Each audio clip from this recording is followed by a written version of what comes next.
أبي بكر وعمر وعثمان وعلي وعن بقية الصحابة وقرابة رسول الله صلى الله عليه وعليهم أجمعين والحمد لله رب العالمين. يا رب بالمصطفى بلغ مقاصدنا واغفر لنا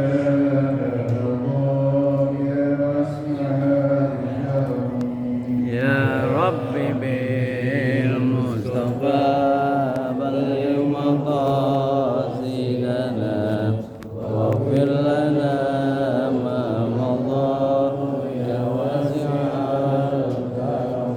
والأكيد الذي ترجى شفاعته لكل ظالم من الأهوال المقتربين.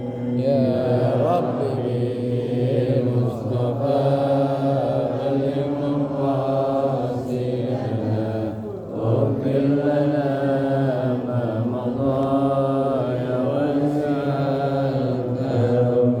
المصطفى بلغ مقاصدنا واغفر لنا ما مضى يا واسع الكرم. يا رب بالمصطفى بلغ مقاصدنا واغفر لنا ما مضى يا واسع الكرم. اللهم صل وسلم وبارك عليه وعلى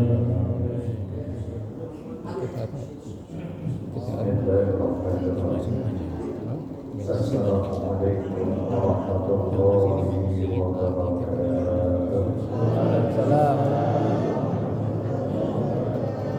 Pakai yang otomatis HP langsung.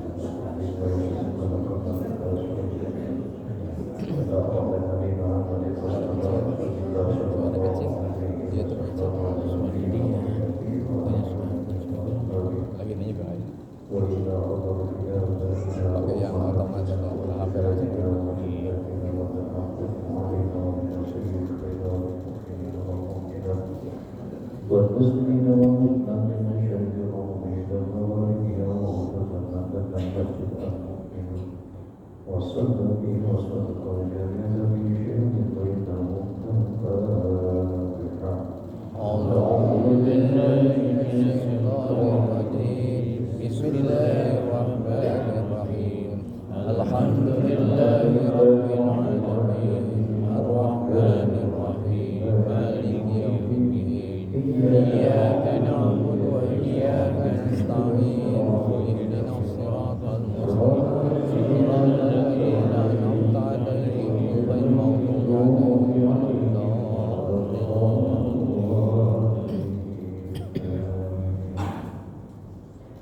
الحمد لله رب العالمين وبه نستعين على أمور الدنيا والدين والصلاة والسلام على أشرف الأنبياء والمرسلين سيدنا ومولانا محمد اللهم صل عليه وعلى آله وصحبه أجمعين. أما بعد قال شيخ المؤلف رحمه الله تعالى وعن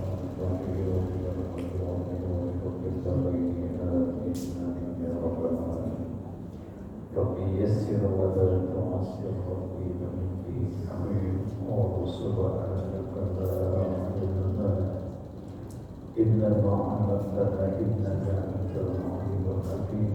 وعلى رب اشرح لي صدري ويسر لي أمري ولا عقدة من لساني يفقهوا قولي. صدق الله. Yang sama kita hormati penasehat masjid atau bapak-bapak dan haji RW Ahmad Said bersama kita hormati Tuan Kari Masjidul Mu'minun Mukarram dan Jaga Istana para orang tua kita di antaranya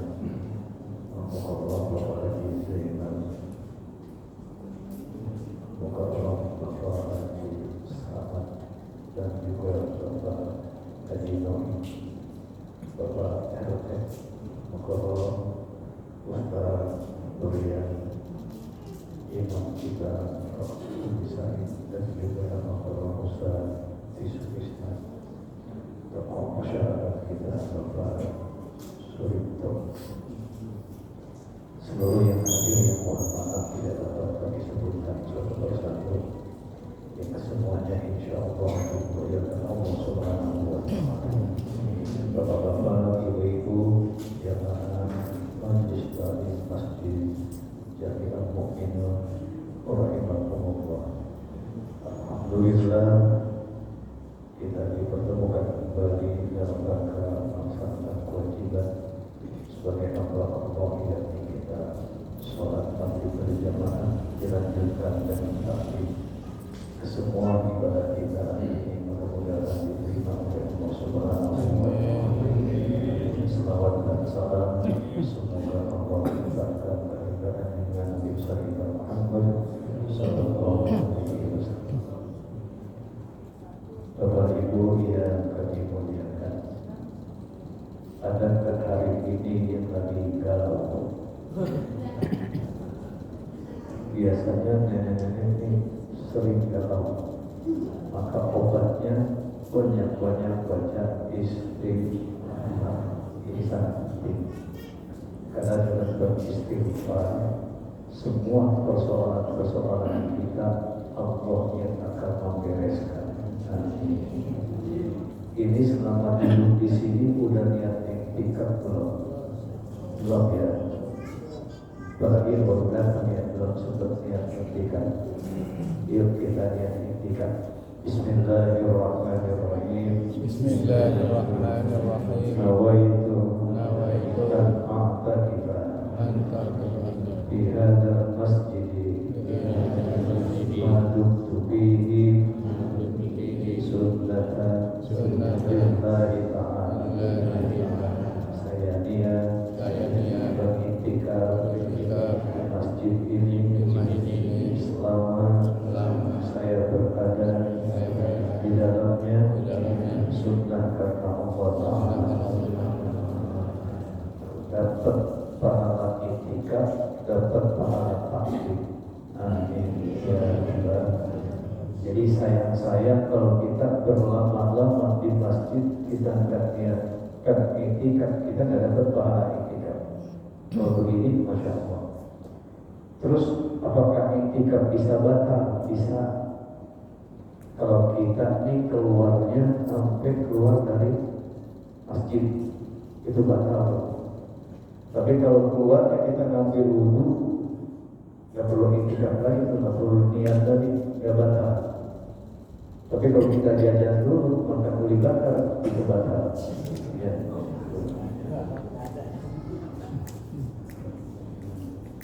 Hadirin, kesempatan kali ini hadis yang akan kita bahas, hadis yang ke-21 halaman 33. Hadis ke-21 halaman 33.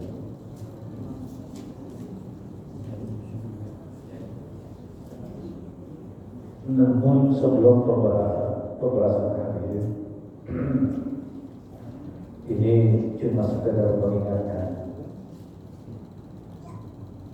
Saya dulu pernah menampung di sebuah rumah seseorang.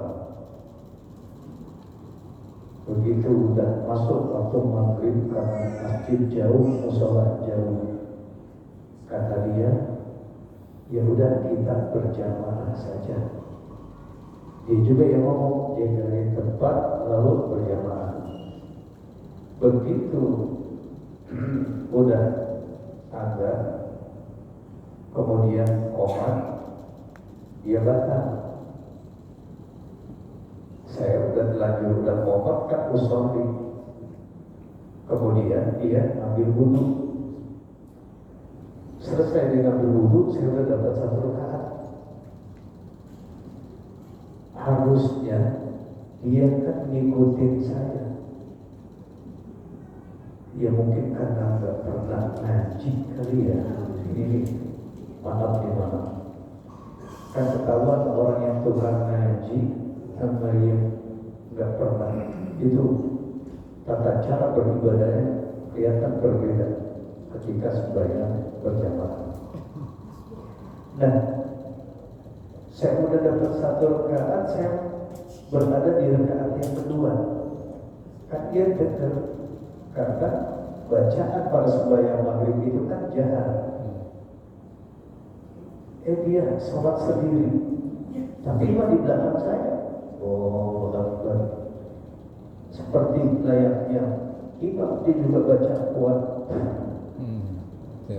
Saya begitu usai baru saya ajakin ngobrol. Nggak taunya dia emang nggak pernah dengar inna lillahi wa inna ilaihi. Kalau masih muda kita maklumi, udah punya cucu masih belum ngerti tata cara berjamaah. Contoh, kita di sembahyang asar kan nggak kedengaran tuh ya. Ternyata kita udah ketinggalan dari jamaah. Nah terus kita lihat ada orang lagi sembahyang sendirian. Nah itu hendaknya kita colek. Setelah kita sholat, kemudian kita colek pundaknya dan kita berada di samping sebelah kanan. Kita ikuti apa yang digerakkan oleh si imam tadi itu. Dia ruku, kita ikut ruku. Itu dapat pahala berjamaah. Tujuannya sih itu. Walaupun kita bareng sembahyangnya kumpul, kemudian kita gak niatkan ibadah, kita gak atau gak niatkan makmuman, kita gak bakal dapat pahala berjamaah. Itu pentingnya ilmu tuh. Nah kemudian yang kedua, sebelum kita bahas tadi, ini sering terjadi dalam pelaksanaan sholat berjamaah. Kan kalau dalam kitab Al-Adhkar, Imam An-Nawawi di sana menjelaskan lewat hadis Nabi kita Muhammad SAW. Bagaimana sih tata cara kita ingetin imam yang lupa? Kadang yang namanya imam, ya kan, imam juga manusia. Terkadang kalau pikirannya lagi tenang, bilangan rakaat dia tahu atau dia ingat. Kalau pikiran lagi enak, itu tahiyat awal dia nggak bakalan lupa. Tapi yang namanya godaan di sini nih, emang di mana peranan syaitan kalau bukan godaan manusia? Kita terasa digoda oleh syaitan itu justru pada saat sholat. Kalau lagi begini mah nggak terasa godaan itu. Apalagi pada saat kita duduk di depan kita ada kopi, emang terasa tidak digoda oleh syaitan.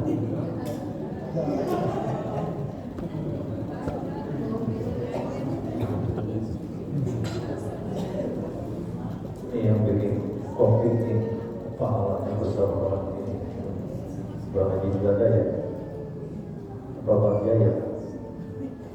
Terima kasih.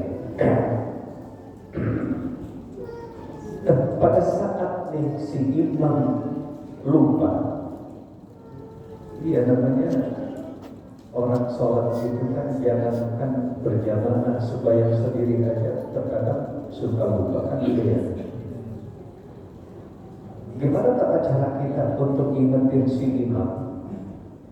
Dan kalau bagi bapak-bapak itu hendaknya dengan ayat subhanallah, dia mengucapkan subhanallah kalau si imam lupa. Tapi bagi ibu-ibu dengan bertepuk tangan, bagi sopik bertepuk tangannya juga jangan kayak anak pramuka. Kasih imam ikut juga lagi, ramai masjid. Bagi sopik itu tidak melengkapi Ini perutnya tangan ini telapak, pukul tangan kiri tetap dalam keadaan begini, tapi dipukul begitu. Coba dulu pukul begini, tapi bareng 1, 2, 3 kali batang. kedengaran kalau tanggal nabung pada suami dan kedua panggilan kuliah yang mana.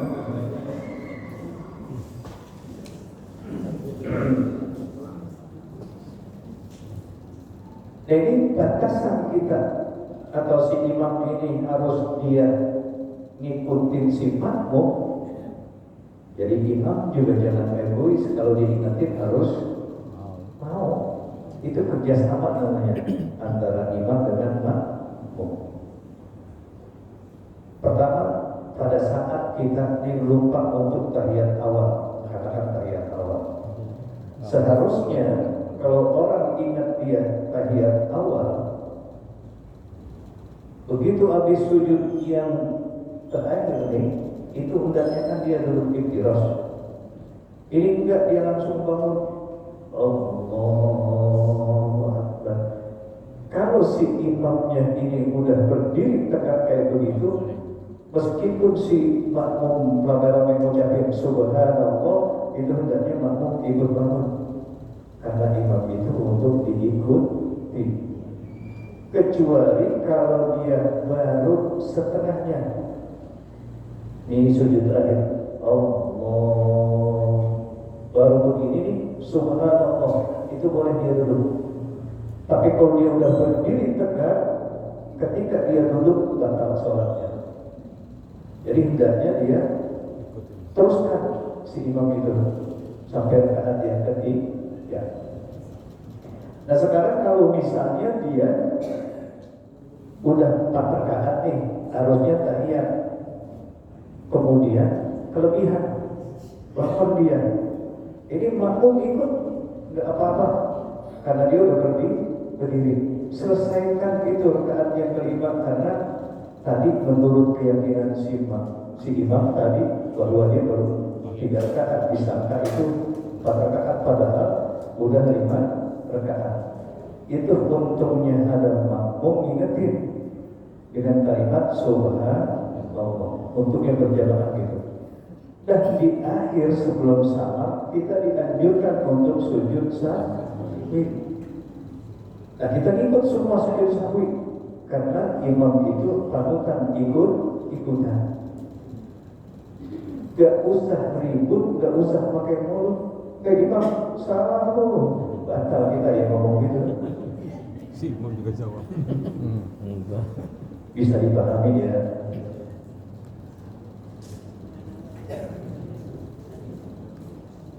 Baik, mari kita lanjutkan.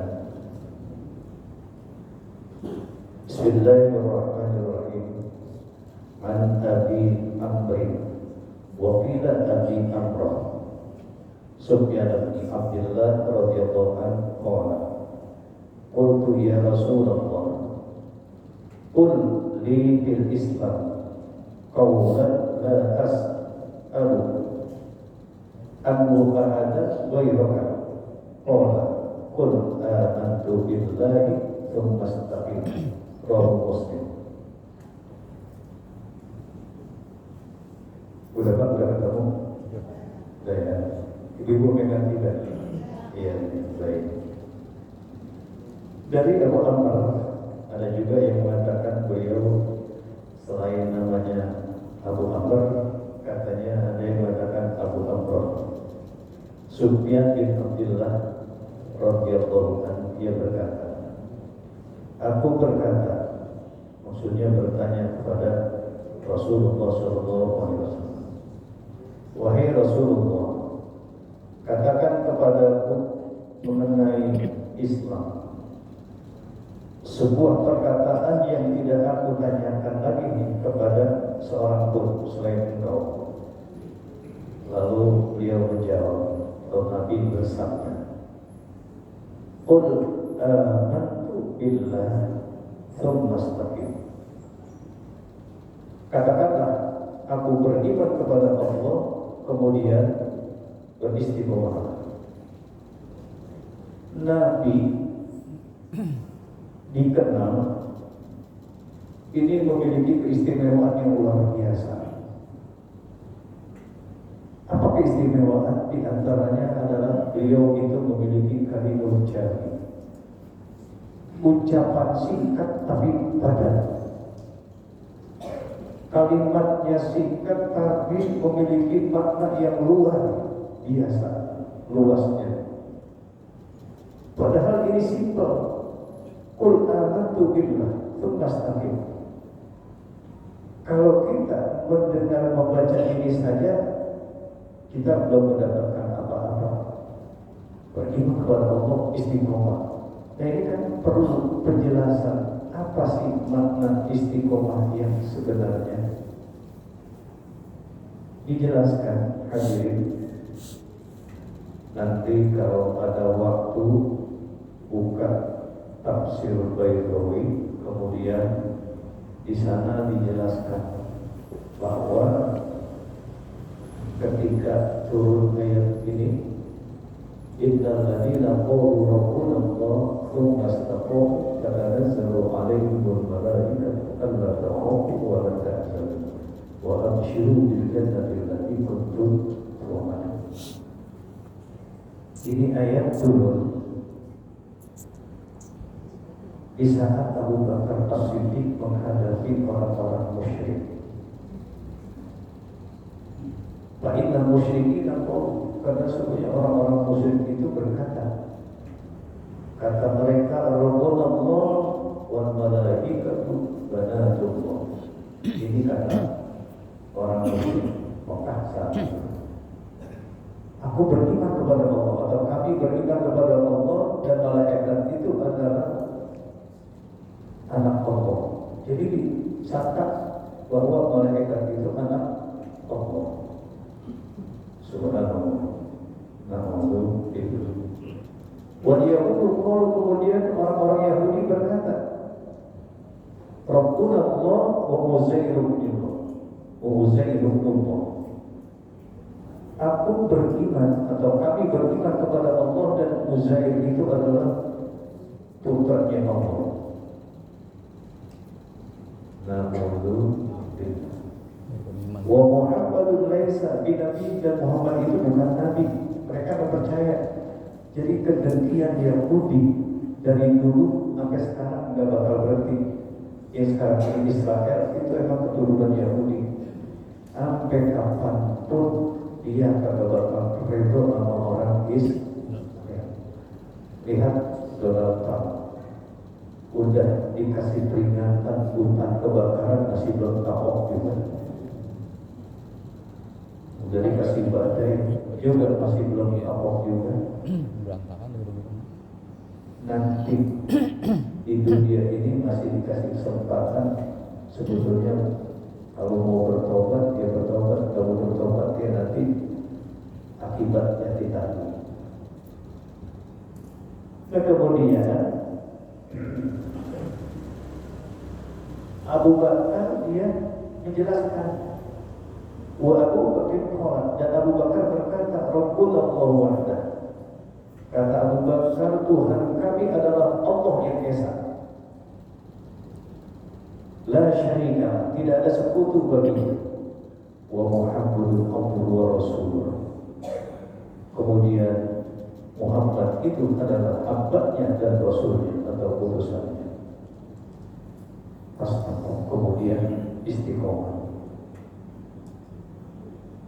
Di sini ada hadirin kata-kata istiqomah.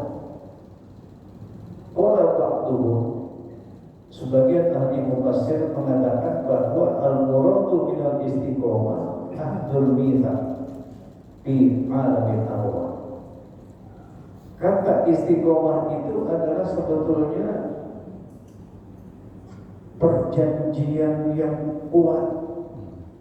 Selain perjanjian yang kuat itu apa sih hadirin?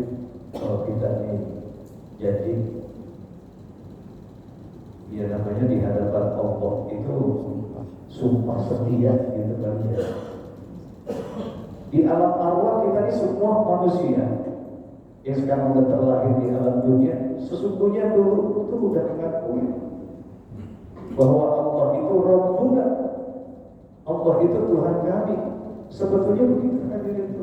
4 bulan. Karena terlahir ada yang keluarganya emang udah keluarga Kristen, lahir emang kondisi keluarganya udah Yahudi, ya mereka ikutin bagaimana keluarga itu. Kita bersyukur alhamdulillah terlahir dari keluarga Muslim. Itu yang patut kita syukuri. Masya Allah, mahal akidah ini.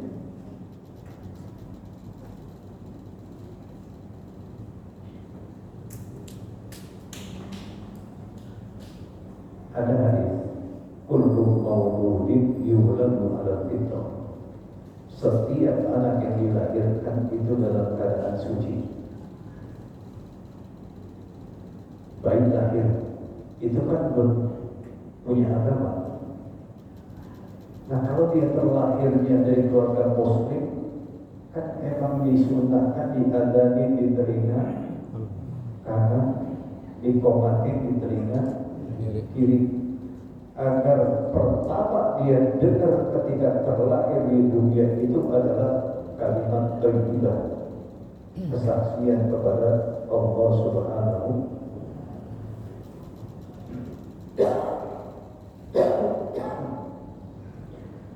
Jadi jangan gila jadi orang tua. Maksudnya ini hadirin, meskipun kita ini jiwa seninya luar biasa, nanti kalau anak gua lahir emang gua penggemar seni, gua mau nyanyiin aja. Untuk bayinya lahir dipanggil orang tuanya, si orang tuanya nih mau dibisikin bukan yang pertama kali. Kemarin kau masih bersama, berjumpa dan berlari. Gila. Jadi kalimat yang bagus, kalimat terjidah, kalimat la ilaha illallah. Itu yang jangan sampai kita lupa, itu kalimat itu. Yang kalimat tersebut itu kalau ditimbang dengan amal kita yang begitu banyak, masih berada kalimat la ilaha illallah. Langit bumi di sebelah kiri ditimbang dengan kalimat la ilaha, masih lebih berat kalimat la ilaha.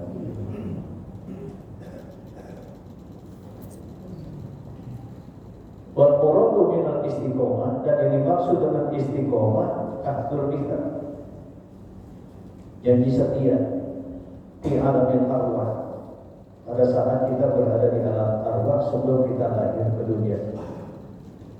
Oyokolu ada juga yang mengatakan al-istiqomah tu bidhahiri wal batin, bahwa istiqomah itu terdapat baik lahir maupun batin.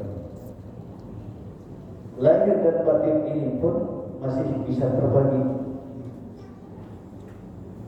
Pertama, istiqomah tu lil awam bidhahir, istiqomah bagi orang yang awam.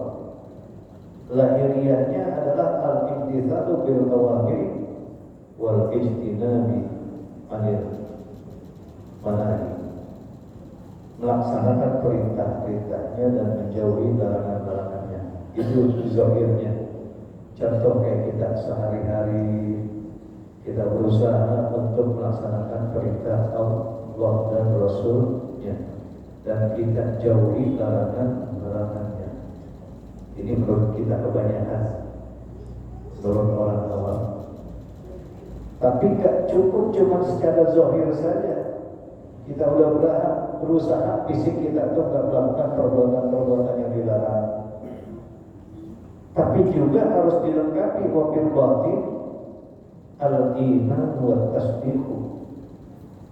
Ada juga yang disebut dengan istiqomah secara batin, itu di dalam hati kita ini ada rasa keimanan yang kuat, untuk kita melaksanakan perintah-perintahnya, meninggalkan larangannya, dan kita meyakini benar, membenarkan sebenar-benarnya apa yang ada dalam hati kita, keimanan tadi itu, dan itu disebut orang yang istiqomah. Bukan fisik doang bergerak, tetapi batinnya membenarkan. Jadi orang yang sehari-harinya dia sholat, sehari-harinya dia berjamaah, sehari-harinya dia melaksanakan perintah-perintah, kemudian hatinya dihadirkan, itu orang yang benar-benar istiqomah. Kayak bapak-bapak berangkat kemari, ini kan kata tasdiqul bil qalbi, hatinya membenarkan, oh iya, haji hukumnya wajib dan ini adalah perintah Allah. Kenapa? Karena dalam Al-Quran pun dijelaskan, walladzina utul ilma darajat. Artinya orang yang berilmu, ya fa'illahu alladzina amanu walladzina utul ilma darajat. Allah akan mengangkat pertama orang itu beriman, kemudian dia belajar untuk mendapatkan ilmu, nanti Allah angkat dengan beberapa derajat. Jadi ini bapak-bapak, sebetulnya ini derajatnya lebih tinggi dari orang yang tidak ngaji. Amin. Kan Allah yang tahu, dan itu nanti bisa dibuktikan kalau kita sudah inna lillahi wa inna ilaihi. Nah, di antara bapak-bapak siapa yang mau pengen niat derajatnya duluan? Syaratnya mati. Ya. Kalau sekarang emang belum kelihatan, belum ditampakkan, tapi nanti. Makanya di dalam lanjutan ayat tadi, innal ladzina qalu rabbuna Allah, sesungguhnya orang-orang yang berkata bahwa Allah itu adalah Rabb kami, tsumastaqamu, kemudian istiqomah, apa balasannya? Wajus dia Tuhan, balasannya orang yang istiqomah, tatanazzalu alaihimul malaikah. Itu nanti menjelang kita dicabut nyawa, itu ribuan malaikat turun, tatanazzalu alaihimul malaikah, menyaksikan tuh. Apa kata malaikat? Dia dapat pesan dari Allah, Allah takhafu wa la tahzanu. Hai orang-orang yang beriman, kamu gak usah merasa takut, gak usah gentar untuk menghadapi kematian dan menghadap Allah. Nanti kamu bakal dikubur di sana, gak usah takut. Wala tahzanu, dan juga gak usah mikirin yang kamu tinggalin, gak usah sedih. Allah yang ngurusin nanti. Meskipun kamu tinggalkan istri kamu, cakep banget, kamu tinggalin. Misalnya contoh kayak Pak Zainal, lagi sedang-sedangnya, kemudian dia mikir, ya Allah, nanti kalau gue meninggal istri gue gimana ini ya? Misalnya gitu ya. Ya pengen dari banyak umur kan gitu. Suatu ada nih Pak, teman saya, istrinya memang cakep, saya akui. Ya pokoknya cantik kan. Kalau potong memang potong 9. Nah, orang kalau udah cakep dilihat dari mana aja emang udah cakep. Kecuali orang hamil dipotong dari mana aja udah kagak cakep. Coba ya. Dia ngomong, ini dia bercanda, ini rupanya di masjid lagi ngomongnya. Begitu kita sudah selesai habis berbuka puasa, saya ada teman saya, terus dia ngomong juga gini, bertiga mau makan ini yang gua melangin bini gua, kalau gua mati nanti bini gua cakep banget, awas gua mati, gua udah mati nih, ini gua ada yang godain, gua bangun dari kuburan. Begitu. Masya Allah. Saya bilang ya kayak gitu juga kali, ternyata gitu kan. Hadirin, nggak lama dia sakit, dirawat di rumah sakit Pondok Indah. Saya ditelepon, kemudian memang penyakit serius. Begitu dari dia ngomong 6 bulan berikutnya meninggal. Jadi kita kalau orang beriman udah jangan melangin bini kita tinggalin, pasti ada yang ngurusin. Kalau cakep pasti banyak yang ngelirik. Kan gitu ya. Kecuali emang bini kita udah pendek, kecil, hitam, rewel gitu orang udah ada. Tapi kalau yang model begitu mah, jadi nggak usah gelisah, biarin aja, tinggalin, ikhlasin. Itu Allah yang jamin orang yang istiqomah tadi itu. Orang tahzanu, nggak usah ambil pusing, nggak usah kamu bersedih, nggak usah berduka cita. Amma ta'ofu wa tahzanu wa abshiru bahkan hebatnya orang yang istiqomah, wa abshiru bil jannah, diberikan kabar gembira. Allah perintahkan pada malaikat, wahai malaikat, abshiru, berikan kabar gembira bil jannah, dengan syurga buat para nanti. Orang kayak begitu tuh biasanya udah diperlihatkan oleh Allah Subhanahu wa Ta'ala. Makanya orang yang bernasib baik, yang bakal dia masuk golongan kanan, itu ditunjukin tuh matanya selalu mandangnya ke arah kanan. Kata guru saya, al-ain yatba'u, bahwa mata itu bakal ngikutin kemana ruh itu berangkat. Kalau matanya ngelirik ke kanan, berarti min ahlil jannah. Jadi nggak usah khawatir, orang yang istiqomah insya Allah dijamin oleh Allah Subhanahu wa Ta'ala. Dan kemudian apa pengertian istiqomah menurut orang yang qawas? Wastiqomatul qawas, orang yang khusus, artinya orang yang seperti sholihin, siddiqin, bizzahiri tajrihi anid dunya wa tarki zinatiha wa syahwatiha. Secara lahirnya orang ini udah gak tertarik dengan masalah kehidupan dunia. Ada orang sama dunia biasa-biasa aja. Contoh, satu ketika Robihatul Adawiyah, ini orang paling cantik di Baghdad saat itu, dan dia melebihi Luna Maya kecantikannya.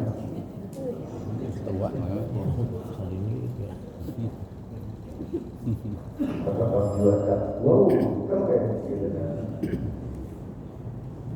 Itu tiap malam pelanggan datang dan bayarannya mahal-mahal. Soal dunia dia udah kagak perlu cari sana sini.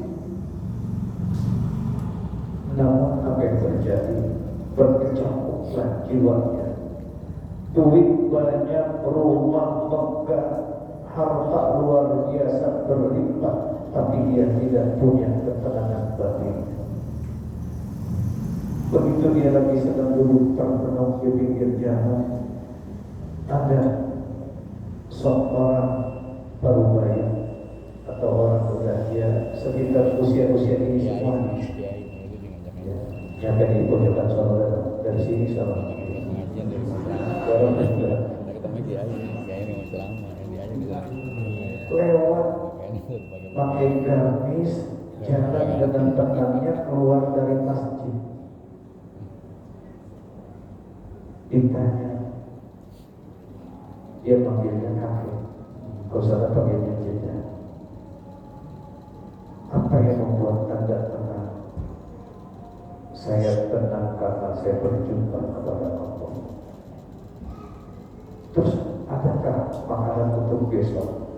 Allah yang menjamin. Saya tidak pernah menyiapkan makanan untuk besok, bahwa Allah rezeki udah atur untuk saya. Kok kamu bisa tenang padahal kamu punya apa-apa? Karena saya ditenangkan oleh Allah. Lalu obatnya apa? Besok kalau kamu sempat datang dan masuk ke dalam masjid, hadirin sejak itu dia merasakan begitu masuk di dalam masjid, Masya Allah batinnya tenang.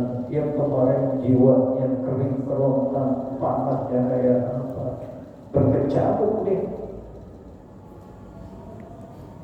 Apa yang dia lakukan, dan orang kalau lagi bingung kan luar biasa. Dia coba untuk dia tenangin dirinya di situ, kemudian dia lihat besok saya akan datang. Nah hari itu dia pulang. Karena Robi akan pulang, kita juga masing-masing setelah ini akan pulang. Wallahu a'lam bishawab.